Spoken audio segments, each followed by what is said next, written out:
جس طرح پہلی قوم انبیاء علیہ السلام کی مخالفت کر کے عذاب الہی کو دعوت دیتی تھی، فَأْتِنَا بِمَا تَعِدُنَا إِن كُنْتَ مِنَ الصَّادِقِينَ، پس جس چیز سے تو ہمیں ڈراتا ہے وہ لے کر آ اگر تو سچا ہے۔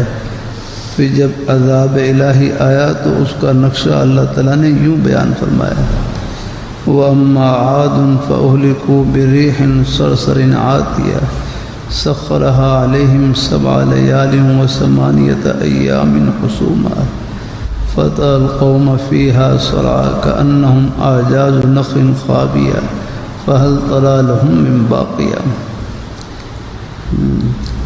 لیکن قوم عاد اور قوم عاد سو ایک سخت آندھی سے ہلاک کیے گئے، وہ ان پر 7 راتیں اور 8 دن لگاتار چلتی رہی۔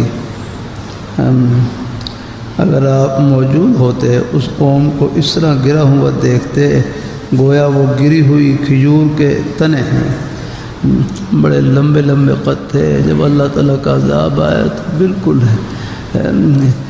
یوں پڑے ہوئے جیسے کھجور کے تنے آیا کرنا۔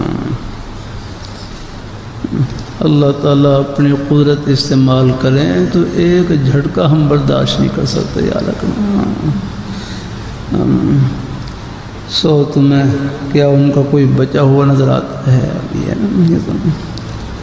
قوم عاد کے متعلق اللہ تعالیٰ خود فرماتے ہیں، ان جیسی مخلوق ہم نے پیدا ہی نہیں کی، بڑے لمبے لمبے قد تھے ان کے، درختوں کی طرح بڑے ہیں۔ أَلَمْ تَرَ كَيْفَ فَعَلَ رَبُّكَ بِعَادٍ إِرَمَ ذَاتِ الْعِمَادِ الَّتِي لَمْ يُخْلَقْ مِثْلُهَا فِي الْبِلَادِ۔ کیا آپ نے نہیں دیکھا کہ آپ کے رب نے عاد کے ساتھ کیا سلوک کیا، جو نسل ارم سے ستونوں والے تھے، ان جیسے شہروں میں پیدا نہیں کیا گیا۔